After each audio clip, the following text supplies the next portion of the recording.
ज्ञान की धारणा करने के लिए पवित्र बन बुद्धि रूपी बर्तन को स्वच्छ बनाने की, सिर्फ कुक्कड़ ज्ञानी नहीं बनने की, डायरेक्ट बाप के आगे अपना सब कुछ अर्पण कर श्रीमत पर चलकर 21 जन्मों के लिए राजाई मर्तबा लेने की, मुक्ति जीवन मुक्ति दाता परमपिता परमात्मा की हम आत्माओं के लिए आज की मुरली से शिक्षाएं। वरदाता परमपिता परमात्मा हम आत्माओं को वरदान दे रहे हैं कि जितनी भी शक्तियाँ वो हम आत्माओं को देते हैं उन हर शक्ति को हम कार्य में लगाएं, अर्थात उसको प्रयोग में लाएं।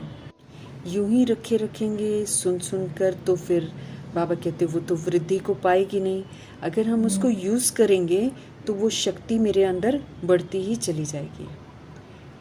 तो बाबा कहते हैं जितनी शक्तियाँ हमको मिलती हैं उसको हम कार्य में लगाएं, उसको हम बढ़ाएं और फिर धनवान बन जाएं, श्रेष्ठ धनवान और समझदार, क्योंकि समय रहते ये हमको करना है। तो समय रहते जब हम शक्तियों को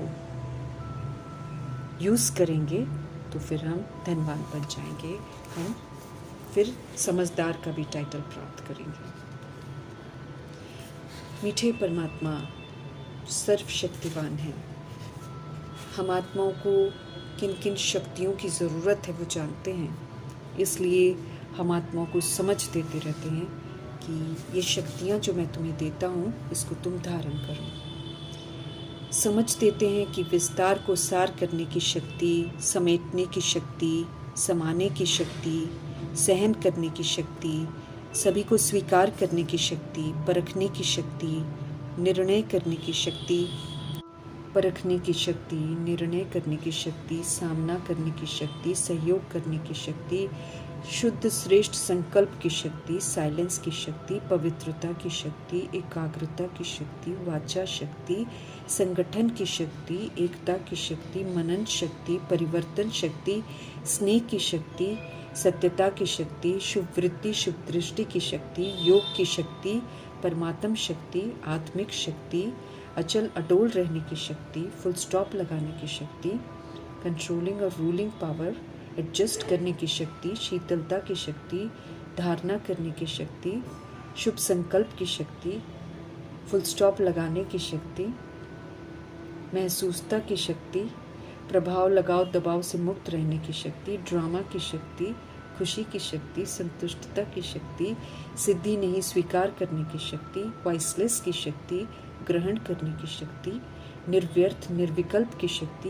बाबा ने अद्भुत शक्तियाँ हम आत्माओं को दी हैं जो हम आत्माओं को बहुत ज़रूरी है जीवन में धारण करनी। इन्हीं शक्तियों के साथ हम खुद को भी सशक्त बना सकते हैं और हम अन्य आत्माओं की सेवाओं में लगाकर उनको भी सशक्त बना सकते हैं। हम सारी इन शक्तियों को यूज़ करेंगे तो हम धनवान बन जाएंगे। और समय प्रमाण यूज़ करना है क्योंकि आने वाले समय में इन शक्तियों की ज़रूरत है। मीठे परमात्मा समझ देते हैं कि समझदार बच्चे जो होते हैं वो हर शक्ति को यूं ही सिर्फ सुनते नहीं हैं, लेकिन प्रैक्टिकल कार्य में लगाने की विधि जानते हैं और उसको अपनाते हैं। तो बाबा कहते हैं जो जितना शक्तियों को कार्य में लगाते हैं उतना उनकी वो शक्तियाँ जो है ना वो वृद्धि को प्राप्त करती हैं। तो ऐसा हमको ईश्वरीय बजट बनाना है जो विश्व की हर आत्मा जो है वो हम आत्माओं से कुछ न कुछ तो प्राप्ति करे और गुणगान भी करे। सभी को कुछ न कुछ देना ही है, चाहे मुक्ति दें चाहे जीवन मुक्ति दें। तो जब हम देंगे तो लोग प्रभु का गुणगान करेंगे क्योंकि प्रभु से मिलती है ना सारी शक्तियाँ। तो बाबा कहते हैं ईश्वरीय बजट बनाओ, सारी शक्तियों को वेस्ट मत करो, उसकी बचत करो, उसको जमा करो। समझ देते हैं कि जब हम शक्तियों को अपने लिए यूज़ करते हैं तो फिर हम खर्चा करते हैं, लेकिन जब हम उनको सेवाओं में लगाते हैं तो फिर हम उसको जमा करते हैं। तो ईश्वरीय बजट बनाकर हमें सारी शक्तियों की बचत कर जमा करना है और जमा की हुई जो पावर है उससे फिर सर्व आत्माओं को भिखारीपन से, दुख अशांति से मुक्त करना है। जैसे बाबा हमको मुक्त करते हैं भिखारीपन से और दुख अशांति से, फिर बाबा कहते हैं कि जो बच्चे उनके पास नहीं आते हैं उन आत्माओं को हम आत्माएं मुक्त करें। जो भगवान से मिला है उन आत्माओं को उसका सहयोग दें। मीठे मीठे परमपिता परमात्मा हम आत्माओं को शुद्ध संकल्पों का खजाना जमा करने के लिए कहते हैं। मुरली शुद्ध संकल्पों का खजाना है। शुद्ध संकल्पों को अपने जीवन का अनमोल खजाना बनाना है। अगर हम बना लेंगे तो फिर हम रिच हो जाएंगे, माला माल हो जाएंगे, धनवान हो जाएंगे। अव्यक्त इशारे हम आत्मा को मिल रहे हैं और सहज योगी बनने की समझ मिल रही है। तो बाबा कह रहे हैं कि उसके लिए क्या करना पड़ेगा? परमात्मा के प्यार को अनुभव करना है। परमात्मा प्यार के अनुभवी जब हम बन जाते हैं तो ये जो अनुभव है ये प्रभु के और समीप ही लेते जाएगा, क्योंकि भगवान अद्भुत अनुभव कराते हैं। जो हमारे दिल में जितना खालीपन है वो सारा भर देते हैं, क्योंकि देहधारियों से तो हमको वो प्यार नहीं मिलता है, कोई दे नहीं सकता ना, क्योंकि किसी के पास है ही नहीं है। सबके पास जिस्मानी है, वो तो स्वार्थ वाला प्यार होता है। लेकिन जो रूहानी प्यार है ये तो प्रभु ही दे सकते हैं, और रूह को रूहानी प्यार चाहिए। इसलिए परमात्म प्यार को अनुभव करना बहुत ज़रूरी है। परमात्म प्यार जो है ये उड़ाने का साधन है। अगर हम इसे अनुभव कर लेंगे तो हम पुरुषार्थ में उड़ती कला में रहेंगे।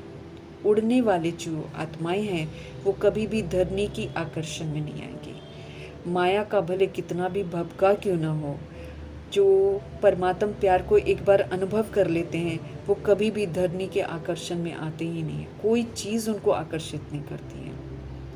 लेकिन वो आकर्षण उड़ती कला वालों के पास पहुंच ही नहीं सकता। मायावी जो आकर्षण होता है ना, वो उन आत्माओं तक पहुंचता ही नहीं है। कितना भी माया कोशिश कर ले, उनको अपनी तरफ खींच नहीं सकती है।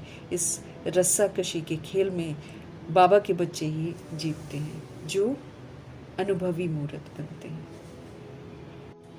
आज बाबा अपने प्यार का एहसास दिला रहे हैं कि उन्हें हम आत्माएं अगर बच्चे बनते हैं, अर्थात आज्ञाकारी, फरमानबरदार, ईमानदार, वफादार बनते हैं तो हम उनके बच्चे कहलाते हैं।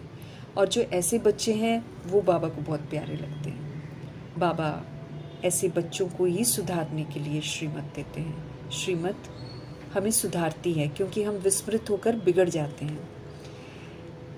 समझ देते हैं कि सदा ईश्वरीय मत पर चलो और अपने को पवित्र बनाओ। बाबा हमें समझ देते हैं, समझ से हमको चलना है और सदा के लिए पवित्र बनना है। शांति की स्थापना जो होती है, मनुष्य अपने अपने विधि से गीत गाते रहते हैं, कर कुछ पाते नहीं हैं, पीस प्राइज देते रहते हैं।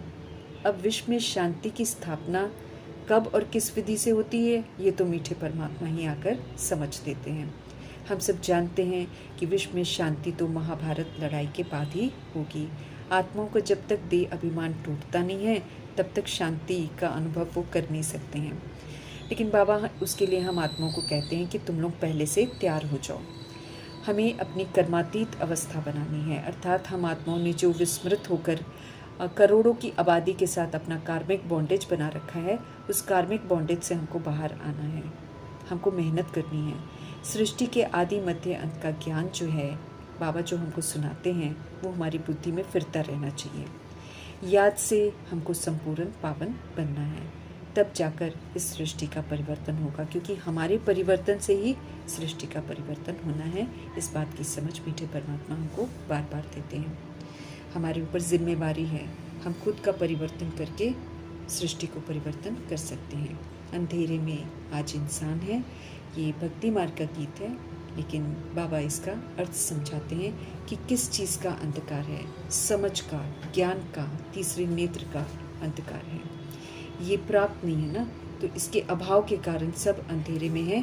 पत्थर बुद्धि बनकर मनमत और परमत पर चलते हैं, फिर ज्ञान मांगते हैं, ज्ञान सागर से, भगवान से मांगते हैं, लेकिन समझते नहीं है कि हम अज्ञानता में हैं।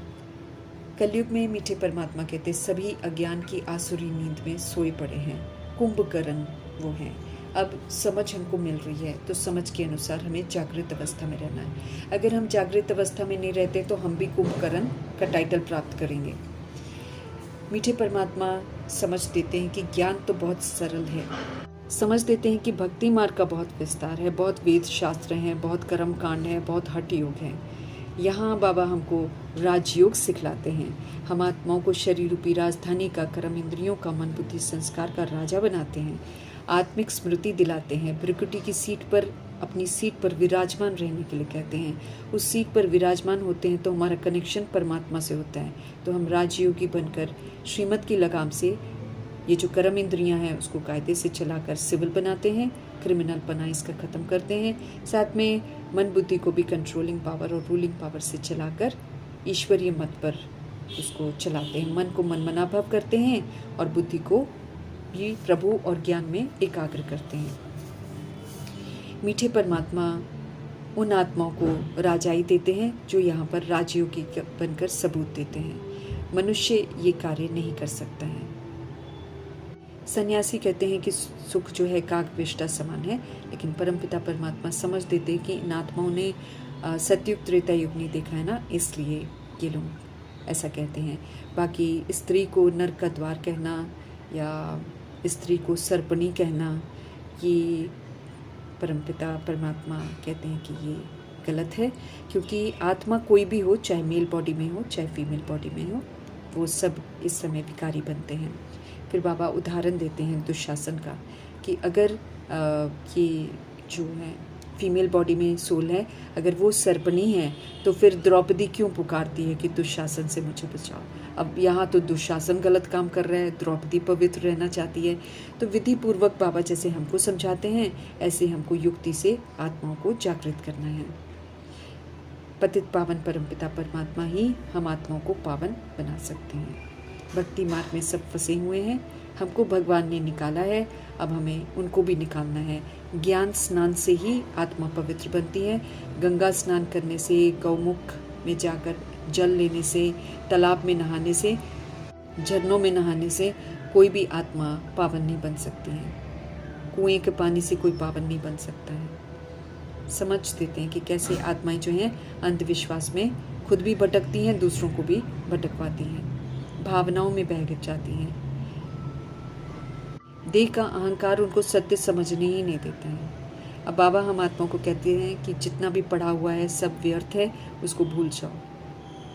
पॉइंट्स जो बाबा हमको बताते हैं उसको लिख लिख कर एरोप्लेन के द्वारा पर्चे गिराने की समझ देते हैं, ताकि सभी आत्माओं को मालूम चले कि ऊपर से कुछ नीचे गिरा है, तो एक अलग सी पहचान हो जाती है ना, तो लोग आकर्षित होंगे कि कहाँ से गिरा है। समझ देते हैं कि शांति तो हम आत्माओं का स्वधर्म है, ये कहीं और से हमको नहीं मिलेगा, है ना। तो अपने स्वधर्म की रियलाइजेशन से स्वधर्म में टिकना है।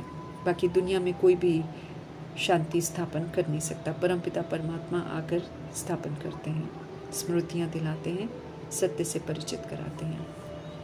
और बाबा ये भी समझ देते हैं कि देह अभिमान एक्सट्रीम में चला गया है, अत्याचार भ्रष्टाचार एक्सट्रीम में चला गया है, तो इसके तो फिर युद्ध के बाद ही देह अभिमान की हत्या होगी, तब आत्मा रियलाइज़ करेगी। कर्मातीत अवस्था को हमको पाना है। सतोगुणी सतयुगी पाठ बजाकर बाबा की यादों में रहकर हम कर्मातीत अवस्था पा सकते हैं। गृहस्थ व्यवहार में रहना है, लेकिन कमल फूल के समान रहना है, पवित्र रहना है। कहीं भी हमको पवित्रता को खंडित नहीं होने देना है। जब तक कलयुग है तब तक तो बाबा कहते हैं कि अशांति रहेगी। समझ देते हैं सुख और शांति जो है वो पवित्रता के बच्चे हैं, तो जब तक पवित्रता नहीं है तो सुख शांति हो ही नहीं सकता है। हमें श्रीमत पर पवित्र जरूर रहना है, ऊंचे से ऊंचे भगवान की श्रेष्ठ मत पर चलना है, चलन को सुधारना है, ईश्वरीय मत पर हमको चलना है। बाप ही आकर बच्चों को सुधार सकते हैं, सो वो सुधार रहे हैं। जो बाबा के सम्मुख आते हैं उनको सुधारते हैं, जो दूर रहते हैं उनको फिर नहीं सुधारते, उनको फिर बाबा कहते हैं उन तक जो हैं बच्चे जो बनते हैं वो जाकर संदेश देंगे। बाबा बाहर वालों से बात नहीं करते हैं। सौतेले बच्चे जो हैं उनको बाबा स्वीकार नहीं करते हैं। हमको यहाँ पर सपूत बनना है।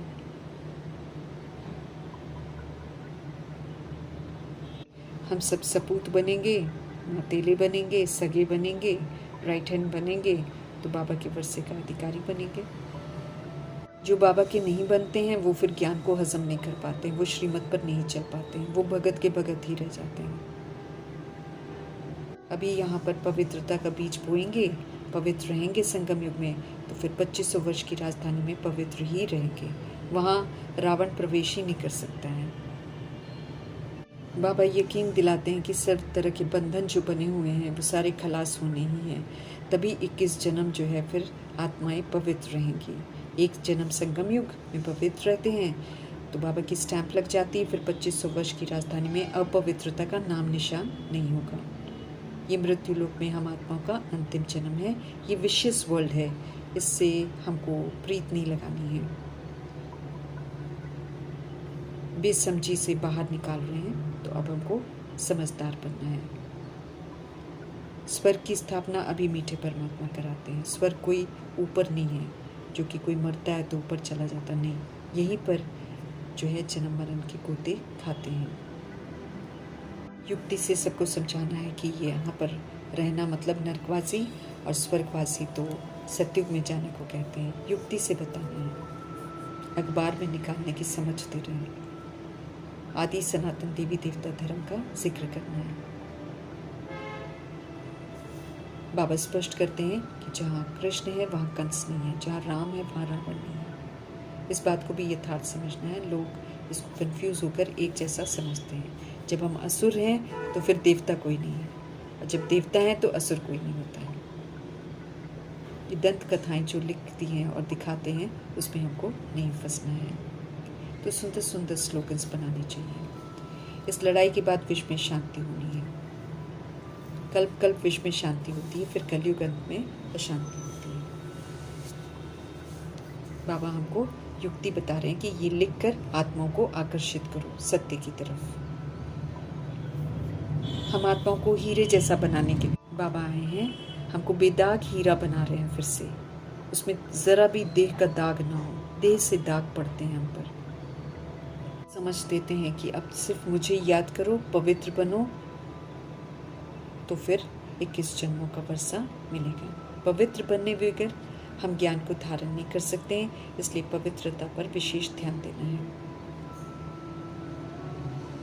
बुद्धि रूपी झोली जो है वो किचड़े से बिल्कुल खाली होनी चाहिए, इसका भी हमको ध्यान रखना है, तभी ज्ञान हमारी बुद्धि में टिकेगा। पवित्रता चाहिए तब धारणा कर सकेंगे। पवित्रता की प्रतिज्ञा करके फिर गिरना नहीं है। अगर गिर जाएंगे तो फिर याद की यात्रा खत्म हो जाएगी, ज्ञान खत्म हो जाएगा। किसी को कह भी नहीं पाएंगे कि काम महाशत्रु है।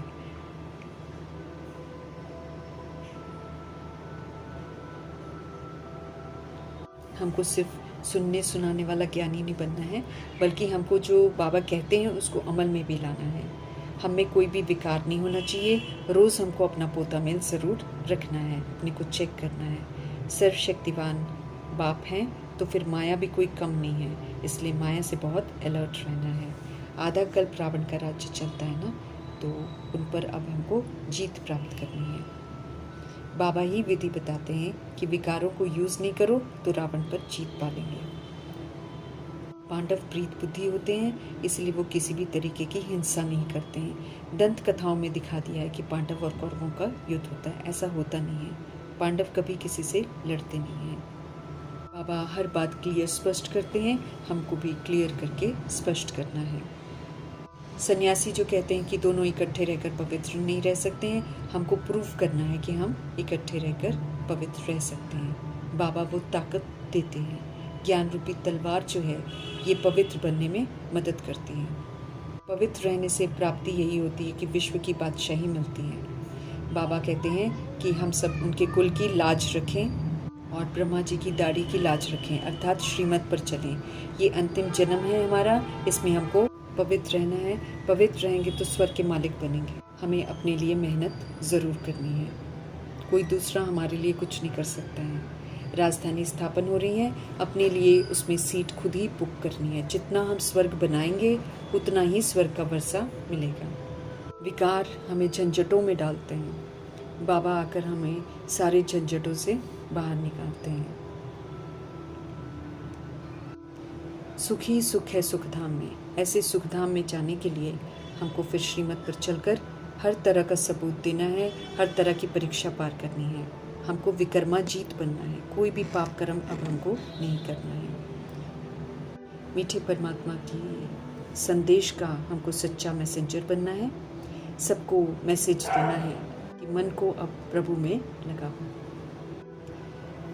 मातेश्वरी जी स्पष्ट कर रही हैं कि अब हमको विक्रम नहीं बनाने हैं। नहीं तो क्या होता है कि आत्माएं तो विस्मृत हैं, और जो 16,108 करोड़ आत्माएं हैं वो भी स्टूडेंट्स हैं। सब अपने अपने लेवल पर पढ़ रहे हैं, सबकी अपनी अपनी कमी कमज़ोरियाँ हैं, अपने अपने तरीके से दूर कर रही हैं।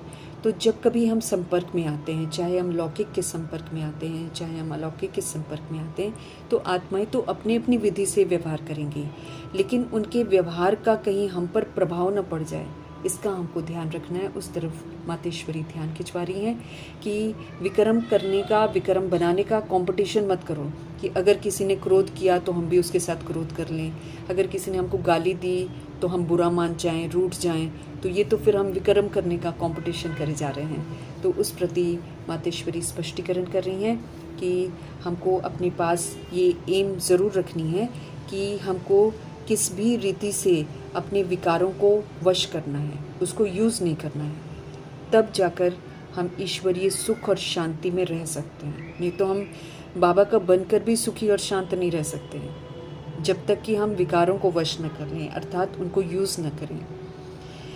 समझ देती हैं कि हमारा मुख्य पुरुषार्थ है खुद शांति में रहना और फिर दूसरों को भी शांति में लाना। हम शांत रहकर शांत कर सकते हैं, हम अशांत होकर किसी को शांत नहीं कर सकते हैं। समझ दे रही हैं कि इसके लिए सहन शक्ति बहुत ज़रूरी है। सारा हमारे ऊपर मत आ रहे, हम दूसरों को दोष नहीं दे सकते। ऐसा नहीं कि मम्मा कह रही है कि ऐसा नहीं कि कोई ने कुछ कहा तो हम अशांत हो जाएं। ये तो फिर उसने तो विक्रम किया, साथ में हमने अशांत होकर हमने भी विक्रम कर दिया। समझा रही हैं मातेश्वरी कि ज्ञान का पहला गुण सहन शक्ति धारण करना है। हमारे में सहन शक्ति ज़रूर होनी चाहिए। अज्ञान काल में भी मम्मा कहते हैं कि कितनी भी कोई गाली देवे तो आप अपने आप को देखो कि आपको गाली कहाँ लगी। जैसे बुद्ध वगैरह होते हैं ना, वो अपनी विधि से ये बातें सिखाते हैं हम आत्माओं को। तो कि जिसने भी गाली दी है, मम्मा कहती वो तो खुद ही पहले अशांत है, अशांत होकर ही तो गाली देता है, तो उसका तो अपना हिसाब किताब है। लेकिन उसकी गाली सुनकर हम अशांत हो जाएं तो फिर मेरा पाप कर्म बन जाएगा। तो विक्रम बनाने की कंपटीशन नहीं करनी है। ऐसे तो विक्रम हम करते रहेंगे तो कभी भी हम नहीं सुधरेंगे। अपने को तो विक्रमों को भस्म करना है, ना कि और बनाना है। तो ऐसे विक्रम तो हम जन्म जन्मांतर 63 जन्मों से करते ही आ रहे हैं। कलयुग में तो एक्सट्रीम कर दिया हमने। हम दुख उठाते रहते हैं, दुख लेते रहते हैं, दुखी होते रहते हैं, दुख के वाइब्रेशंस फैलाते रहते हैं। तो विक्रम तो हम भी करते जा रहे हैं। तो अब तो हमको समझ मिली है ना कि 5 विकारों को जीतना है। बाबा ने समझ दिए कि 5 विकारों को जीतो। तो विकारों को जीतना कैसे है? हमको विकारों को यूज़ नहीं करना है। विकारों का विस्तार बहुत है, इसीलिए मम्मा कहती है इसको बड़ी सूक्ष्म रीति से समझना है, क्योंकि ये सूक्ष्म रूप में आते हैं हमारे अंदर। कभी हमारे अंदर ईर्ष्या भी आ जाती है, फिर हम ये कंपटीशन करते हैं, इसने ऐसा किया तो हम क्यों ना करें ऐसा। तो मम्मा कहती हैं ये बहुत बड़ी भूल है कि अगर कोई वैसा कर रहा है तो हम भी वैसा करें। तो ये हमारी बहुत बड़ी भूल हो जाती है। अपने को तो हमने अब अभूल बनाना है ना, मम्मा कह रही है। अब तो हमको कोई गलती नहीं करनी है। अगर कोई ने कुछ कहा है तो हमको यही समझना है कि ये मेरा पेपर है। हम ईश्वरीय पढ़ाई पढ़ रहे हैं। ईश्वरीय पढ़ाई जो है स्व परिवर्तन की पढ़ाई है। इसमें हमें विकारों को जीत कर अपनी बुराइयों को जीतना है, मतलब इसको यूज़ नहीं करना है।